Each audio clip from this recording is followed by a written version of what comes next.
Poison Ivy never appeared as a character, as far as I know, in the. I'm pretty sure she was never in the Adam West version of Batman, and I don't think she was ever in Super Friends or the Filmation Batman cartoons of the '60s. A lot of the best Batman villains have interesting psychological motivations, and her big thing is that she feels that plants are being mistreated and misused, and a lot of things that man does in the world, with pollution and things, are harming the environment. So even though she's definitely a villainess, she actually has somewhat noble motivations, but she goes about setting things right in the wrong way.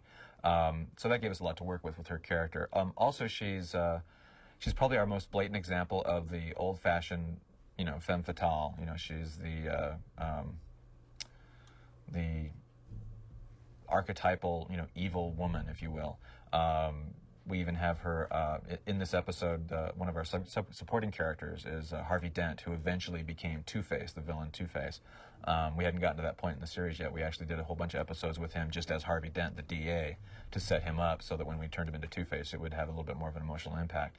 In this episode, she's actually engaged to Harvey Dent, but she actually has ultimately evil things in mind for him as well. The actual costume is based very much on what they did in the comics, but one of the interesting things is that literally in the comics, the tunic portion of her costume is literally made out of hundreds of leaves, and that's just way too much line work to animate. So we had to come up with a way of simplifying that for animation. So we kind of came up with just this one-piece bathing suit kind of outfit with flowered scallops on the edges, which would kind of give a leaf type motif, and then we put like thorny type protrusions on her gloves and her boots to kind of get the idea that she's a dangerous flower as well.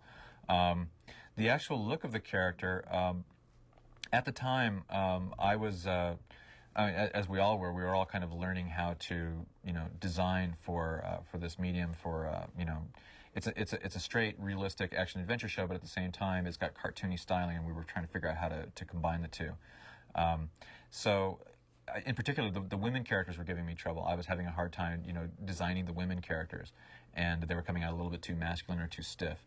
And so there was an artist that I had known for years named Lynn Naylor, who excelled in doing real cartoony but cute and appealing women characters. So we actually hired her to do a bunch of different character designs for Poison Ivy and for the Renee Montoya character, who's a Hispanic policewoman, and the Summer Gleason, who's the newscaster. And she did dozens and dozens of Poison Ivy drawings, and from taking the best of her sketches, I kind of combined them all and kind of came up with the final Poison Ivy model.